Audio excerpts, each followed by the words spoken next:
భజే శ్రీచక్రమధ్యస్థాం దక్షిణోత్తరయో సదా శ్యామావార్తాళి సంసేవ్యాం భవానీం లలితాంబికాం. నమో మహద్భ్యో ఋషిభ్యో గురుభ్యో నమః. మిత్రరూపిణి అనే నామం గురించి వివరించుకోవడం జరిగింది. దీనికి ఉన్నటువంటి రెండు రకాల భావములు కూడా, ఒకటి సర్వజీవ సుహృత్ స్వరూప అని, సర్వజీవులకు సుహృత్ స్వరూపిణి అంటే మిత్రుని వలె అనుగ్రహించే తల్లి. ఇది భోక్తారం యజ్ఞతపసా సర్వలోక మహేశ్వరం సుహృదం సర్వభూతానాం జ్ఞాత్వా మాం శాంతిమూర్ఛతే అని గీతలో స్వామి చెప్పిన వాక్కుతో సమన్వయించుకున్నాం. అదేవిధంగా మిత్రరూపిణి అంటే మిత్రాది ద్వాదశాదిత్య రూపిణి. పైగా మిత్రుడు అనేవాడు దినాభిమాన దేవత అని చెప్పబడుతూ ఉంటాడు. అందుకే ప్రాతకాలంలో మిత్రోపస్థానంతోనే సంధ్యావందనం చేసుకోవడం ఉన్నది. అందుకే సంధ్యాస్వరూపిణి అమ్మవారిని కూడా ఇక్కడ భావన జరుగుతున్నది. తర్వాత నిత్యతృప్త భక్త నిధి నియంత్రి నిఖిలేశ్వరి. ఇక్కడ కూడా ఆ పరతత్వస్వరూపిణైన అమ్మవారి యొక్క వైభవాన్ని వివరిస్తున్నారు ఈ నామాల్లో వశిన్యాది వాగ్దేవతలు. నిత్యతృప్త, అమ్మవారు ఎల్లవేళలా తృప్తిగా ఉంటారట. తృప్తి అనేది బయట వస్తువు వల్ల వచ్చేదే అయితే ఒకప్పుడు ఉంటుంది, ఒకప్పుడు పోతూ ఉంటుంది. ఆ వస్తు సంయోగంలో తృప్తి ఉంటుంది, వస్తు వియోగంలో అసంతృప్తి ఉంటుంది. అయితే తృప్తి అనేది ఆత్మ విషయం. ఆ స్వయంగా సచ్చిదానంద స్వరూపుడైన అమ్మవారు కేవలం బ్రహ్మానంద రూపిణిగా నిత్యతృప్త. నిత్యతృప్తి అనేది అమ్మవారి యొక్క ప్రధానమైన స్వరూపం. ఇది సచ్చిదానంద బ్రహ్మస్వరూపం అని చెప్పడం దీని యొక్క భావం. భక్త నిధి తర్వాతి మాట, ఇది భక్తుల పాలిటి నిధి. ఇక్కడ నిత్యతృప్త భక్త నిధి అని చెప్పడంలో ఉన్న అనుబంధం కూడా తర్వాత చెప్పబోతున్న నామాలతో కలిసి ఉంటుంది. భక్త నిధి అంటే భక్తులకు నిధి వంటిది. నిధి అంటే అక్షయ సంపద అని. అంతేకాదు అన్నీ దేని యందు ఉంటాయో అది నిధిట. అలాగే సర్వభక్తులు ఏ తల్లిని ఆశ్రయించి ఉన్నారో ఆ తల్లి భక్త నిధి, భక్తుల పాలిటి పెన్నిధి అని అంటూ ఉంటాం లోక వ్యవహారంలో. అందుకు భక్తులకి తరగని సంపద అమ్మవారు. వాళ్ళు అమ్మవారి వల్ల సంపదలు ఆశించారు, అమ్మవారే సంపద అనుకుంటారు. ఇది కొంచెం ఆలోచించవలసిందే. సరిగ్గా భక్తనిధి అర్థం కావాలంటే త్యాగరాజస్వామి వారి కీర్తన మనం స్ఫురణకు తెచ్చుకోవాలి. నిధి చాలా సుఖమా రాముని సన్నిధి సేవ సుఖమా అన్నాడు. రామ సన్నిధే నిధి, అందుకు అమ్మవారే ఒక నిధి అని భక్తులు తెలుసుకుంటారు. అది భక్త నిధి మాటలు. అంతేకాదు అమ్మవారిని ఆశ్రయించిన వారికి అన్ని సంపదలు అక్షయంగానే లభిస్తాయి కనుక భక్తనిధి అని మరొక భావం కూడా ఇక్కడ కనబడుతున్నది. అయితే భక్తనిధికి మరొక అద్భుతమైన భావం కూడా ఆవిష్కరించవచ్చు. భక్త అనే శబ్దానికి శాస్త్రపరమైన అనేక అర్థములు ఉన్నాయి. భక్త అంటే ఒక అర్థం ఏంటి అంటే భక్తులు, ఇంకొక అర్థం అనేది భక్తము అంటే భాగము అని అర్థం. భక్తి ప్రియాకి పాఠాంతరంలో భక్త ప్రియా కూడా ఉన్నది. భక్తులంటే ప్రీతి కలిగిందని అర్థం చెప్పుకున్నాం. కానీ కొన్ని చోట్ల మరొక వ్యాఖ్యానం కూడా ఇచ్చారు మహానుభావులు. భక్తము అంటే భాగము. అంతేకాదు సామవేద గానముల్లో కొన్ని పద్ధతులు ఉన్నాయి. ఆ పద్ధతులకు భక్తములు అని పేరు. ఓముచ్యుద్గీత భక్తేరవయవ పదవీం అని అప్పయ్య దీక్షితుల వారు కూడా చెప్తారు ఈ విషయాన్ని. అది సామగానముల్లో రకరకములైన పద్ధతులకు భక్తములని పేర్లు. అందుకు అక్కడ భక్తప్రియ అంటే సామగాన ప్రియ అని అర్థం తీసుకుని వ్యాఖ్యానం చెప్పారు. అలాగే భక్తము అంటే భాగము అని అర్థం తీసుకుంటే ఈ ప్రపంచమంతా భాగములుగానే కనిపిస్తున్నది. 24 తత్వములతో కూడినటువంటి ప్రకృతి అంతా భాగములే. ఈ భాగములుగా ఉన్నటువంటిదంతా ఈ ప్రపంచం. ఈ ప్రపంచమంతా ఎవరిని ఆధారం చేసుకునిందో అది భక్త నిధి అని అర్థం. భాగములుగా ఉన్న ఈ ప్రపంచానికి నిధి వంటిది, ఆధార స్వరూపమై ఉన్నటువంటిది అని అర్థాన్ని కూడా ఇక్కడ చెప్పుకోవచ్చు. ఎందుకంటే తర్వాతి నామాలతో అనుబంధం ఇది. అంటే మధ్యలో భక్తనిధి అంటే భక్తుల వాటి పెన్నిధి అని చెప్పినప్పుడు తర్వాత పూర్వాపర సంబంధం మనం చూసుకోవాలి కదా. దాని ప్రకారం కూడా ఇది చక్కగా ఉన్నది. నిత్యతృప్త భక్తనిధి అంటే నిత్యతృప్త స్వరూపురాలు గనక భక్తుల పాలిటి పెన్నిధి, అది కూడా చక్కగా ఉన్నది. ఎందుకంటే సృష్టిలో మనం సంపదలు ఆశిస్తున్నాం, కానీ మనం ఆశిస్తున్న గొప్ప సంపద ఏది నిజానికి? ఆనందం. ఆనందం అంటే సంతోషం, అది తృప్తి అనేది. ఆ తృప్తి ఆవిడ దగ్గర నిత్యము అఖండముగా ఉన్నది. అలాంటి తల్లిని పట్టుకుంటే మన భక్తనిధి కాదా అది. అదేవిధంగా ఇందాక చెప్పిన ప్రపంచము యొక్క భాగములతో కూడింది ప్రపంచం, దానికి ఆధారమైంది భక్తనిధి అని. దానికి అనుబంధంగా తర్వాతి నామాలు నియంత్రి నిఖిలేశ్వరి, 2 నామాలు చెప్పారు. నియంత్రి అంటే కంట్రోలింగ్ పవర్ ఆంగ్లంలో చెప్పాలంటే. మొత్తాన్ని జగత్తునంతా నియమిస్తున్నది ఆ తల్లి, అందుకే నియామకురాలు. ఎవరిని నియమిస్తుంది? ప్రత్యేకించి ఏం చెప్పలేదు, నియంత్రి అన్నారు. ఎవరిని నియమిస్తుందని, ఎవరిని నియమించదు? సర్వులను నియమించే తల్లి, అందుకే నియంత్రి, అన్నిటికీ నియామకురాలు అని అర్థం. అందుకే సర్వాన్ స్వేషు కృత్యేషు వ్యవస్థాపయతీతి నియంత్రి అని మరొక అర్థం చెప్పారు. సృష్టిలో ప్రతివారిని వారి కృత్యముల యందు నియమిస్తున్నది ఆ తల్లి. దేవగణములందు వసు రుద్ర ఆదిత్యులు, అలాగే పితృగణములందు అగ్నిశ్వాత్తులు బర్గిషదులు మొదలైనటువంటి వారు, ఇలాగ దేవపితృగణాలని, తర్వాత సర్వజీవులని వారి వారి స్థితుల్లో నియమించేదా తల్లి. ఆవిడ పెట్టి నియామకాలను అనుసరించే పంచభూతాలు కూడా ప్రవర్తిస్తూ ఉంటాయి. అందుకే సర్వ ప్రకృతిని కూడా విశ్వాన్ని కూడా వాటి వాటి కృత్యముల యందు నియంత్రించే తల్లి నియంత్రి. తర్వాత నిఖిలేశ్వరి, అన్నిటికీ శాసకురాలుగా ఉన్నది. నిఖిలమునకు ఆవిడ ఈశ్వరి. నిఖిలం అంటే సమస్తం, సమస్తమైన భువనములకు ఆవిడే ఈశ్వరి. ఇలా ఇక్కడ నియంత్రి నిఖిలేశ్వరి రెండు కూడా ఆవిడ పరమేశ్వరి అనే విషయాన్ని చెప్తున్నాయి. నిత్యతృప్త అనే మాట ఆవిడ యొక్క పరతత్వ స్వరూపాన్ని ప్రతిపాదన చేస్తున్నాయి. మైత్రి ఆది వాసనాలభ్య. ఇప్పుడు మరొక దివ్యనామంలో ప్రవేశించాం. ఇవన్నీ కూడా సాధకులకు ముఖ్యమైనటువంటి నామములు. ఇదొక శాస్త్రం అని చెప్పుకున్నాం కదా. సిద్ధి ఏదో అది ఇక్కడే చెప్తున్నారు, సాధన ఏదో ఇక్కడే చెప్తున్నారు. అందుకు అమ్మవారి సాధన అంటే మంత్రం పుచ్చుకు జపం చేయడమే కాదు. ఆధ్యాత్మిక సాధన అంటే ఒక రోజు మొత్తం మీద గంటో 2 గంటలో 5-6 గంటలో చేసేటువంటి అనుష్ఠానం మాత్రమే కాదు. మన యొక్క మొత్తం ప్రవర్తన కూడా ఆధ్యాత్మిక సాధనయే. ఇది తెలుసుకోవాలి. మొత్తం ప్రవర్తన పొద్దుట్ లేచిన దగ్గర నుంచి తిరిగి నిద్రపోయే వరకు మన యొక్క ప్రవర్తన అంతా ఆధ్యాత్మిక సాధన కావాల్సిందే. అంటే దేవుడు మందిరంలో చేసేటువంటిది మాత్రమే కాకుండా మన నిత్య జీవన సరళిలో కూడా మనం ఎలా ఉంటాము అనేది మన సాధనకి ప్రధానమైన అంశం. అందుకే ధర్మబద్ధమైన సంపాదన, ధర్మానికి వినియోగించడం, అదేవిధంగా ప్రపంచంలో మానవ సంబంధాలు ఎలా ఉండాలి ఇది తెలుసుకోవాలి. ఎందుకంటే మనం మానవులతో తిరుగుతున్నాం. మానవులతో తిరుగుతున్నప్పుడు ఆ మానవ సంబంధాలు ఎలా ఉండాలి అంటే దానికి మైత్ర్యాది వాసనలు అని ఒక మాట చెప్పారు. ఈ మైత్ర్యాది వాసనలతో ఉంటేనే అమ్మవారు లభిస్తున్నారట. పుణ్యలభ్య నామానికి ఎలాగైతే వివరం చెప్పుకున్నామో అవన్నీ ఒక దగ్గరికి తెచ్చుకోవాలి. పుణ్యలభ్య, భక్తిగమ్య, భక్తిప్రియ ఇత్యాదులన్నీ ఒక దగ్గర తెచ్చుకుంటే సాధకుడికి ఉండవలసిన లక్షణములన్నీ తెలుస్తాయి. అలా మనకి లలితా సహస్రనామ స్తోత్రం అనే శాస్త్రం గొప్ప నియమాలను మనకు శాసిస్తున్నది. ఈ ధర్మములు మైత్రి ఆది వాసనలు. ఈ వాసనలు ఆది అని చెప్పారు. ఆది అంటే మొదలైన అని. అయితే మైత్రి మొదలైన అంటే మొదలైనవేవో ఇక్కడ చెప్పారా? దీనికి మనకి ప్రసిద్ధి చెందినటువంటి ఋషులిచ్చిన శాస్త్రముల సహాయం కావాలి. అవి మనం పరిశీలిస్తే ఆ శాస్త్రము పతంజలి యోగ సూత్రాల్లో ఈ మాటలు వాడాడు. మైత్రి ఆది వాసనలు అనే శబ్దము పతంజలి చెప్పినటువంటి విషయం. ఆ ఆది ఏమిటో ఆయన చెప్పాడు. అవి తెచ్చుకోవాలట యోగి అయినటువంటి వాడు, అంటే సాధకుడైన వాడు. మీరు ఏ ఆధ్యాత్మిక సాధన చేయండి, ఇది మాత్రం చాలా అవసరం. వాసనలు అంటే సంస్కారములు. ఈ సంస్కారాలు అభివృద్ధి చేసుకోవాలి.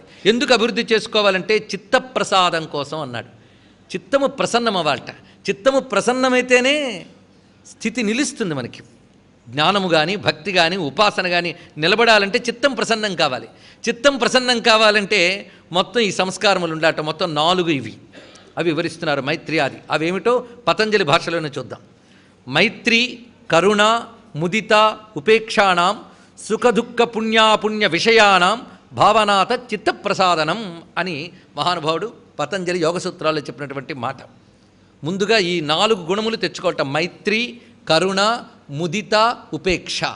ఈ 4 ఉంటూ ఉంటే క్రమంగా మనకి సుఖదుఃఖ పుణ్యాపుణ్య ఈ ద్వంద్వముల ఎడల సమస్థితి అప్పుడు అలవాటు అవుతుంది. ఈ 4 లేకుండా ఎన్ని చేసినా ఆధ్యాత్మిక సాధనలు నిలబడలేం. ఇది అమ్మవారు అనుగ్రహం పొందడానికి ఉపాయం. ఇదే విషయాన్ని మనకు శాస్త్రాంతరంలో మరొక చోట చెప్తారు. మైత్ర్యాది చిత్త పరికర్మ విధాయ విద్యా క్లేశ ప్రహాణమిక లబ్ధ సబీజయోగా క్షాతించ సత్వపురుషాన్యతయాధిగమ్య వాంఛంతి తామపి సమాధిభృతో నిరోద్ధుం అని ఒక అత్యద్భుతమైన సాధనాక్రమం ఇందులో చెప్తున్నారు. ముందుగా మైత్ర్యాది సంస్కారముల చేత చిత్తాన్ని ప్రసన్నం చేసుకుంటే క్లేశములు దాటిపోతాంట. ఆ క్లేశములు దాటగానే మనకి సబీజ యోగం అప్పుడు సిద్ధిస్తుందట. సబీజ యోగము అంటే ఇంకా అప్పటికి నేననే భావనతో కూడినటువంటి సాధన అది సిద్ధిస్తుంది. క్రమక్రమంగా ఏం జరుగుతుందంటే ఐశ్వర్యతత్వం అవగతమై సమాధిలో నిలబడగలం అన్నారు. అంటే మొత్తం ఆధ్యాత్మిక సాధనకి పునాది లాంటిది ఏమిటి? ఈ మైత్రి ఆది వాసనలు. దీని గురించే విద్యారణ్యుల వారు పంచదశలో చెప్తూ మైత్రీకరణ ముదిత ఉపేక్ష సద్వాసన పాఠవేన దుర్వాసన క్షయ సమ్యక్ భూయాత్ అనే విషయాన్ని చెప్పారు ఇక్కడ.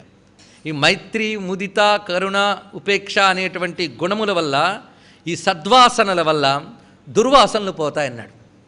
దుర్వాసనలు దుష్ట సంస్కారములు పోవాలంటే ఇవి అభివృద్ధి చేసుకోవాలి. ఇవి నిజానికి అంతఃకరణ పరిశీలన చేసేవాళ్ళకండి. మైత్రి, కరుణ, ముదిత, ఉపేక్ష అనేది ఎంత అద్భుతమైన భావం చూడండి. ఇది నిజానికి కేవలం ఆధ్యాత్మికతకే కాదు, జీవితంలో శాంతంగా బ్రతకాలనుకునే వాళ్ళందరికీ పనికొచ్చే అద్భుతమైన అంశములు ఇవి. ఇది నిజానికి ఈ రోజుల్లో పర్సనాలిటీ డెవలప్మెంట్ అని పెద్ద పెద్ద పాఠాలు చెప్తున్నారే, వాటిల్లో బోధించాలండి. ఇది వ్యక్తులతో ఎలా ప్రవర్తించాలనే దాన్ని 4 భాగములు చేసి చక్కగా చూపించారు. సాధారణంగా మనకి లోకంలో సంబంధం ఉన్న వ్యక్తులు 4 రకాలుగా ఉంటారు. ఒకరు మనతో సమాన స్థాయి వాళ్ళు, 2 మనకంటే గొప్పవారు, 3 మనకంటే తక్కువవారు, 4వది మనపై శత్రుతాభావం కలిగినటువంటి వారు. మనం శత్రువులు అనుకునేవారు లేదా మనల్ని శత్రువులు అనుకునేవారు ఎవరో ఒకరు. మొత్తానికి 4 రకాలు ఉంటారట. ఈ 4 రకాల వారితో ఎలా ప్రవర్తించాలో ఇక్కడ చూపిస్తున్నాడు. నీతో సమస్థాయి కలిగిన వారితో మైత్రీభావం కలిగి ఉండు. మొట్టమొదటి ఇది చూపిస్తున్నాడు. మనతో సమమైనటువంటి వయస్సు కానీ విద్య కానీ సంపద కానీ ఉంటే వారితో మైత్రీభావం కలిగి ఉండాలి. అంతేగాని వారి పట్ల అసూయలు, ఈర్ష్యలు, ద్వేషాదులు పెంచుకోరాదు. మైత్రీభావం. 2 మనకంటే ఎవరైనా గొప్ప కీర్తి మొదలైన సంపాదించినట్లయితే ఏదో రంగంలో, అప్పుడు వారిని చూసి ముదితాభావంతో ఉండాలట, సంతోషించాలి అన్నాడు ఇక్కడ. మనకంటే తక్కువ స్థాయి వారు ఎవరైనా కనిపిస్తే వాళ్ళ పట్ల కరుణ అనే భావాన్ని చూపించాలి. కరుణ అంటే పరదుఃఖ అసహిష్ణుత అని నిర్వచనం చూపించారు. అవతల వాళ్ళ యొక్క దైన్యాన్ని చూసి తట్టుకోలేక కరిగిపోయే గుణం కరుణ, అది చూపించాలి. ఆ కరుణతో వారికి సాయపడాలి. ఇది 3వది. ఇక 4వది, మనమంటే పడని వారు ఉన్నారే వారి పట్ల ఉపేక్ష. అసలు వారిని మనస్సులోకి ఆలోచన రానియకుండా ఉపేక్షించాలి, అంతే. ఈ 4 గుణాలు తెచ్చుకుంటే చిత్తానికి ప్రసన్నతా లక్షణమని ఏర్పడుతుందట.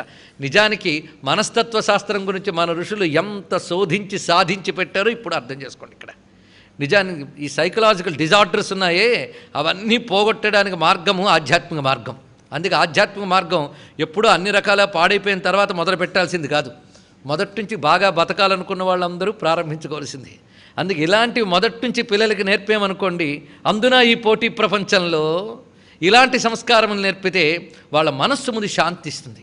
ఎందుకంటే ఎంత సంపాదించినా అశాంతస్య కుతసుఖం అన్నారు ఇక్కడ. శాంతి లేనిప్పుడు సుఖమేమున్నది? అందుకే చిత్తప్రసన్నత అనేది గొప్ప గుణం. యోగ శబ్దములు చాలా విశేషంగా ఉంటాయి. అందుకు మైత్రి ఆది వాసనాలభ్య, మైత్రి, ముదిత, కరుణ, ఉపేక్ష అనబడేటువంటి వాసనలు కలిగిన వారికి లభిస్తుంది. ఎంత సంపాదించినా అశాంతస్య కుతసుఖం అన్నారు ఇక్కడ. శాంతి లేనిప్పుడు సుఖమేమున్నది? అందుకే చిత్తప్రసన్నత అనేది గొప్ప గుణం. యోగ శబ్దములు చాలా విశేషంగా ఉంటాయి. అందుకు మైత్రి ఆది వాసనాలభ్య, మైత్రి, ముదిత, కరుణ, ఉపేక్ష అనబడేటువంటి వాసనలు కలిగిన వారికి లభిస్తుంది. హఠాత్తుగా అంటే క్రమముగా అని అర్థం ఇక్కడ. అలాంటి సంస్కారములు కలిగి అప్పుడు జపము, తపము, సాధన చేస్తూ లేదా జపతప సాధనలు చేస్తూ ఈ సంస్కారాలను అభివృద్ధి చేసుకుంటూ, అంతేగాని ఇది అయ్యాక చూద్దానంటే మహా కష్టం. 2 కలిపి సాగించుకుంటూ ఈ సంస్కారములు అభివృద్ధి చేసుకోవాలి. ఇది ఇందులో చెప్తున్న గొప్ప విషయం. ఇది అయితే భక్తుడికి ఉండవలసిన లక్షణాల్లో ఇదే విషయాన్ని గీతలో కూడా స్వామి చెప్పారు. అద్వేష్ట సర్వభూతానాం మైత్ర కరుణయేవచ. ఎందుకంటే ఆధ్యాత్మిక శాస్త్రం ఎక్కడైనా ఒకే గొంతు, అదే వివరిస్తున్నది. తర్వాత మహాప్రళయ సాక్షిణి, ఇది గొప్ప నామం. ఇది ఇక్కడ మహాప్రళయ సాక్షిణి, మహాప్రళయానికి ఆవిడ సాక్షినిట. ఇది మనం మహేశ్వర మహాకల్ప మహాతాండవ సాక్షిణి అనే మాట దగ్గర కూడా వివరించుకోవడం జరిగింది. మళ్ళీ ఇక్కడ కూడా స్మరణలోకి వస్తున్నది. మహాప్రళయంలో జగత్తంతా లయమైపోయింది. ఎక్కడ లయమైపోయింది? పరమాత్మ యందు. అప్పుడు మిగిలింది ఎవరు? పరమాత్మయే. అన్నీ దేని యందు లయమయ్యాయో అది మిగిలిందిగా. ఆ దేని యందు లయమైందో అదే అమ్మ. అందుకే మహాప్రళయ సాక్షిని. ఆ స్థితిలో ఆవిడ సాక్షినిగా చూస్తోందిట. శంకర భగవత్పాదుల వారు ఇదే మాటని తీసుకుని భ్రశ్యత్ దేవగణం త్రసన్ మునిగణం నశ్యత్ ప్రపంచం లయం పశ్యన్ నిర్భయ ఏక ఏవ విహరత్యానంద సాంద్రో మహాన్ అంటారు శివానంద లహరిలో. ఆ ప్రళయకాలంలో దేవతలు గడగడ వణుకుపోతుంటారు. అది వాళ్ళకి లయమే. అటువైపు వాళ్ళు భ్రశ్యత్ దేవగణం త్రసన్ మునిగణం, మునులు భయపడిపోతుంటారు. మార్కండేయాదులు కూడా ఆ ప్రళయ స్థితిలో భయపడ్డారు. అందుకే త్రసన్ మునిగణం నశ్యత్ ప్రపంచం లయం, ప్రపంచమంతా లయమైపోతుంది. అలాంటి స్థితిలో నిబ్బరంగా నిలిచినవాడు ఒక్కడేట. పశ్యన్ నిర్భయ ఏక ఏవ విహరత్యానంద సాంద్రో మహాన్ అన్నారు ఇక్కడ. ఆనంద సాంద్రుడే ఒక్కడే ఉన్నట్టు ఆ సమయంలో. అందరూ భయపడుతుంటే ఆయన ఒక్కడే. ఎందుకంటే ఆయనకి నాశనం లేదు, అన్నిటినీ తనలో లయం చేసుకునేవాడు అంటూ స్వామి ఇటువంటి ధైర్యం ఆత్మనస్థితిరయం అని గొప్ప మాట అంటారు శంకరులు అక్కడ. ఇటువంటి ఆత్మస్థితి ఎవరికి ఉంటుంది అంటే ఆత్మస్థితి అదే అనమాట. ఆత్మస్థితి ఏది? మహాప్రళయ సాక్షిని. ప్రళయము ఉపాధులకే తప్ప ఆత్మకి లేదు కదా. అందుకు ఆత్మస్వరూపిణి అమ్మవారు ఉన్నారు. ఇవన్నీ లయించుతూ ఉంటే నశించే లక్షణం ఉన్నది నశించి తీరుతుంది కనుక వాటి సాక్షిగా చూస్తున్నది వీటన్నిటినీ కూడా. అలా మహాప్రళయ సాక్షిని అంటే అమ్మ యొక్క శాశ్వతత్వాన్ని చెప్తున్నారు. ఇక్కడ ఒక అద్భుతమైన భావం గురుకుల అనేటువంటి గ్రంథంలో కనబడుతుంది. సురేంద్ర రుద్ర పద్మదాచ్యుతాదయోపి ఏ మృతేర్వశం వదా నతే స్త్రియ సువాసిని పదస్పృశ మహేశ్వరస్య మృత్యుఘస్మరస్య సాక్షిణీతు యా సుమంగళీ రియం వధూరిమాం సమేత పశ్యత. ఇది వేదమంత్రం ఒకటి ఉన్నది, సుమంగళీ రియం వధూరిమాం సమేత పశ్యత అని. ఆ మంత్రం తీసుకుని శ్లోకంలో అద్భుతంగా చెప్తోంది శాస్త్రం. ఈ సుమంగళీ వధు అంటే ఎవరు? అమ్మవారు. అసలు సుమంగళి అనగానే అందరూ గుర్తొచ్చేది ఎవరు సాధారణంగా? గౌరీదేవే కదా. అందుకే ఆ తల్లిని వివాహ సమయంలో కూడా ఆరాధన చేస్తారు, ఎందుకంటే సౌమాంగళ్యం అభివృద్ధి చెందడం కోసం. ఆవిడికి సుమంగళి అని ఎందుకయ్యా పేరు వచ్చింది అంటే చెప్తున్నాడు, ఇంద్రాది దేవతలందరూ మహాప్రళయ కాలంలో మృత్యువశం వదాహ, మృత్యువుకు లోనైపోతుంటారట. అందుకే వాళ్ళ భార్యలు ఎవరికి పేర్లు పెట్టలేట. కావాలంటే దీర్ఘ సువాసనలే కానీ నిత్య సువాసన అనడానికి లేదు అక్కడ. ఒక్క ఈవిడికి మాత్రం ఉందిట సుమంగళీర్యం వధూరిమ అనే మంత్రం అమ్మవారిదే అంటున్నాడు ఇక్కడ ఈ శాస్త్రవేత్త. ఎందుకు అలా ఉన్నది అంటే ఆ సమయంలో ఆయన ఒక్కడే ఉంటాడు కనుక అని. ఇది కల్పోపసంహరణ కల్పిత తాండవస్య దేవస్య ఖండపరశోప్పర భైరవస్య పాశాంకుశైక్షవ శరాసన పుష్పబాణే సా సాక్షిని విజయతే తవ మూర్తి రేఖ అని పంచదశి స్తవంలో చెప్పబడుతున్న ఒక అద్భుతమైన మాట ఇది. కల్పకాలంలో కల్పాంతకాలంలో సర్వ జగత్తుని సంహరించి ఆ పరమేశ్వరుడు ప్రకాశిస్తూ ఉంటే సాక్షిగా చూస్తూ ఉంటుంది ఆ తల్లి కనుక శాశ్వతరాలు అని చెప్పడమే ఈ మహాప్రళయ సాక్షిని అనేటువంటి మాటలు ఉన్నటువంటి విషయం. ఇక్కడ ఒకటి గమనించుకోవాల్సింది మరొకటి, యోగపరంగా చూస్తే ప్రళయాలు 3 రకాలుగా ఉంటాయన్నారు. నిత్య ప్రళయం ఒకటి, అలాగే జగత్తుకి కలిగేటువంటి కల్పాంతకాలంలో కలిగే ప్రళయం మరొకటి. బ్రహ్మగారికి ఒక ప్రళయం ఉంది మళ్ళీ, బ్రహ్మప్రళయం. అది ఇప్పుడు వ్యవహారంలో బ్రహ్మప్రళయం అని ఒక మాట అంటూ ఉంటారు, తట్టుకోలేని వాటిని. బ్రహ్మప్రళయం అంటే బ్రహ్మగారికి 100 కల్పాలు అయిపోతే ఆయనకు ప్రళయం. ఈ బ్రహ్మప్రళయం ఎలా ఉంటుందో చూడాలంటే బ్రహ్మగారు ఉండట. ఆయన కల్పాంతకాల ప్రళయాన్ని చూడగలడు ఆయన, కానీ బ్రహ్మప్రళయం చూడగలిగేది ఒక్కడే, పరమేశ్వరుడు ఒక్కడే. ఇది బ్రహ్మప్రళయం ఆయనకి అన్నాడు. ఇలా మనకి మామూలుగా నిత్యప్రళయం, నిత్యప్రళయం అంటే నిద్ర నిత్యప్రళయం అంట. నిద్ర నిత్యప్రళయమే మనకు రోజు కూడా కాదా. ఎక్కడున్నామో ఏమిటో ఉపాధి చైతన్యం అంతా ఎక్కడో లయమైపోతుంది కదా. ఎంత బాగా లయమైపోతుంది, బాగా లయమవుతుంది కనుక ప్రళయం. ప్రళయం అంటే నాశనం కాదు, బాగా లీనమగుట అని అర్థం. ఎంత బాగా లీనమైందంటే మళ్ళీ పొద్దున్న ఎంత అవసరం అంత బయటకు వస్తుంది. మళ్ళీ అంత చక్కగా లీనం చేసుకున్నవాడు ఎవడు? అందుకే విశ్రాంతి స్వరూపాన్ని శివ అంటారండి. శరతే ప్రాణినో యత్ర స శివ అని మరొక నిర్వచనం. విశ్రాంతి స్థానంట పరమేశ్వరుడు. ఎలాంటి విశ్రాంతి స్థానం అంటే ఆడి ఆడి అలసిపోయిన పిల్లవాడు తల్లి ఒళ్ళో ఎలా విశ్రాంతి తీసుకుంటాడో ఆడి ఆడి అలసిన జీవుడు ఈశ్వరునిలో అలా విశ్రాంతి తీసుకుంటున్నాడు. ఆ విశ్రాంతి భావన ఆ నిద్రలో మనం అనుభవిస్తున్నాం. అందుకే మంచి నిద్ర పట్టాలని ఎన్ని యాతనలు పడతామండి.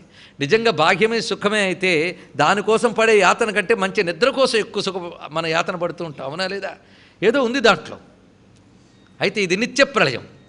ఇక మహాప్రళయం కల్పాంత కాలంలో, ఇక బ్రహ్మప్రళయం. అది ఇవి మామూలుగా జగతికి జీవుడికి వచ్చే ప్రళయం. అత్యంతిక ప్రళయం అని ఒక ప్రళయం ఉందిట. ఈ ప్రళయం ఉంటే చాలా ఆశ్చర్యం. మిగిలిన ప్రళయాల్లో మళ్ళీ రావడం ఉన్నది, ప్రతి ప్రళయంలో మళ్ళీ రావడం ఉంది. ఇవాళ నిద్రపోయిన వాళ్ళు పొద్దున్న లేవట్లే. అలాగే కల్పాంత కాలంలో ప్రళయంలో కూడా అన్నీ లీనమైపోయిన కర్మవాసనల బట్టి మళ్ళీ సృష్టి వస్తూ ఉన్నది. ఈ లీనమైన జీవులు కూడా మరొక రూపంతో రావచ్చు. అందుకే బెర్నాడ్ షా గొప్ప మాట చెప్పాడు, ఇవాళ రాత్రి నిద్రపోయి రేపు పొద్దున్న ఈ శరీరంలో లేస్తే నిద్ర అని పేరు, ఈ శరీరంలో నిద్రపోయి మరో శరీరంలో లేస్తే చావని పేరు అని చెప్పాడు. గొప్ప విషయం, ఎంత గొప్ప నిర్వచనం చెప్పాడు. భారతీయ తత్వం అర్థం చేసుకున్నటువంటి ఒక పాశ్చాత్య రచయిత బెర్నాడ్ షా.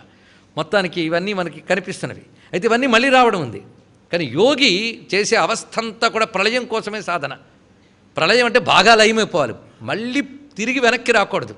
యద్గత్వా ననివర్తంతే తద్ధామ పరమమ్మ అని చెప్పినట్టు దేంట్లో లీనమైతే మరి వెనక్కి తిరిగి రామో అదే గొప్ప ప్రళయం కదా. కనుక అది ఆత్యంతిక ప్రళయము అని చెప్పబడుతుంది. అలాంటి మహాప్రళయంలో ఎవరున్నారు? ఈ జీవుడు కూడా లయమైపోయింది, జీవభావం లేదు, ఉన్నది ఒక్కటే తత్వం. అది సాక్షిభావంగా దేనికి అంటకుండా చూస్తున్న సమగ్ర జ్ఞాన రూపము. సాక్షి అంటే సమగ్ర జ్ఞానము ఇది, అంతేగాని ఏమి అంటకుండా ఉన్నదని మాత్రమే అర్థం కాదు. సమగ్ర జ్ఞాన రూపిణి. ఆ సమగ్ర జ్ఞాన రూపమైన పరమ చైతన్యమే సాక్షిని. కనుక మహాప్రళయం అంటే మోక్షము. ఆ మోక్ష స్థితిలో ఉండేటువంటి సమగ్ర జ్ఞానస్వరూపిణి మహాప్రళయ సాక్షిని. ఇది అసలైన అర్థం. మనం ఇందుకు చెప్పినవన్నీ అసలైనవి కావా? అవి నిజమే, అవి వ్యవహారంలో సత్యం, ఇది పరమార్థ సత్యం. అందుకే మహాప్రళయ సాక్షిని, పరాశక్తి పరానిష్టా ప్రజ్ఞాన ఘన రూపిణి. నిజానికి ఉపనిషత్తులు ప్రతిపాదించేటువంటి ఔపనిషద బ్రహ్మం అంటారే పరబ్రహ్మ, అది అమ్మవారే అని ఎంత చక్కగా ప్రతిపాదన చేస్తున్నారు. అమ్మవారికి పరాశక్తి అని పేరు. పరా అంటే సర్వోత్కృష్టము అని అర్థం. దేనిని మించి మరొకటి లేదో దానికి పరము పరమము అని అంటాం. అటువంటి పరమమైన శక్తి అమ్మవారు. ఇప్పుడు మనం ఇక్కడ దాకా వచ్చామంటే శరీరానికి ఉన్న శక్తి వల్ల వచ్చాం కనుక మనకిప్పుడు రావడానికి ఏది శక్తి? శరీరం శక్తి. శరీరానికి ఏది శక్తి? అన్నము శక్తి. ఇలా ఏదో చెప్పుకుంటాం, ఒకదానికి శక్తి అని చెప్తూ ఉంటాం. కానీ వీటి అన్నిటి యందు శక్తిగా వ్యాపిస్తూ ఉన్నది ఆ తల్లికి వేరే శక్తి ఏది అక్కలేదు, ఆవిడే శక్తి. ఆవిడ్ని మించి మరొక శక్తి లేదు కనుక పరాశక్తి. ఇది పరమాత్మ యొక్క శక్తి, పరమాత్మకి సహజమైన శక్తిది. మనకి ఎవడో చెప్తుంటాడు ఫలానా పానీయమే సీక్రెట్ ఆఫ్ మై ఎనర్జీ అని. కనుక ఇంకో వస్తువు వల్ల వచ్చే శక్తి అంటే అసహజం. దీపానికి కాంతి సహజం, సూర్యుడికి వెలుగు సహజం. అలాగే పరమాత్మకి సృష్టినంతటినీ చేయగలిగిన శక్తి సహజం. ఆ సృష్టినంతటినీ చేయగలిగిన పరమాత్మ యొక్క శక్తిని పరాశక్తి అని అంటారు. అందుకు పరాస్య శక్తిర్వివిధైవ శ్రూయతే స్వాభావికే జ్ఞాన బలక్రియాచ. అది ఉపనిషత్తు. అది స్వాభావికి జ్ఞాన బల క్రియ అని చెప్పబడుతున్న పరా అస్య శక్తి వివిధైవ శ్రూయతే. ఆయన యొక్క పరాశక్తే అనేక రకములుగా చెప్పబడుతున్నది. కనుక ఇప్పుడు అనేక రకాలుగా చెప్పుకుంటున్న లలితాంబ ఎవరు? పరాశక్తి అని. అందుకు పరా అస్య శక్తి అని చెప్తూ. అయితే పరాశక్తి అంటే మన లోపలి ఆత్మ వస్తువుట. ఇది ఎలా చూడాలో చెప్తున్నాడు. పరాశక్తి దానికి అద్భుతమైన నిర్వచనం శాస్త్రం ఇచ్చింది. మనకి 9 ధాతువులు ఉంటాయి శరీరంలో. సరిగ్గా గట్టిగా పట్టుకుంటే 7 చెప్పారు కదండి అని అనాలి కదా. మరి 9 ఇప్పుడు ఎందుకు చెప్తున్నారు? అది నవభిరపి మూల ప్రకృతిభి అన్నారు ఎవరు? శంకర భగవత్పాదులు వారు సౌందర్యలహరిలో. మరి నవాభరణాలకి మనలో శరీరంలో నవధాతువులకి సమన్వయం చేశారు ఆ మహానుభావుడు. ఈ నవధాతువులు ఉంటాయట ప్రతి వారిలో. ఇందులో 5 ధాతువులు అమ్మవారి యొక్క స్వరూపము, 4 ధాతువులు శివస్వరూపము. ఇవన్నీ కలిస్తేనే శ్రీచక్రము, ఇవన్నీ కలిస్తేనే శరీర చక్రం. అందుకే నవభిరపి మూల ప్రకృతిభి అన్నప్పుడు శంకరులు అందించిన సూచన మనలో ఉన్న 9 ధాతువులు ఏంటో చెప్తున్నారు. త్వగశృంమాంసమేదోస్తి ధాతవ శక్తిమూలకా మజ్జాశుక్ల ప్రాణజీవధాతవ శివమూలకా. ఇందులో మనం చెప్పుకుంటున్నప్పుడు త్వక్ అంటే చర్మము, తర్వాత రక్తము, మాంసము, మేధస్సు, తర్వాత అస్థి, ఈ 5 ధాతువులు చెప్పుకొని ఇంకా 2 ఉన్నాయి. మజ్జా శుక్లము. ఎన్నయ్యా 7 ధాతువులు. ఇవి కాక మరొక 2 ధాతువులు ఉన్నాయటండి. అవి ప్రాణ జీవ అని చెప్పబడుతుంటాయి.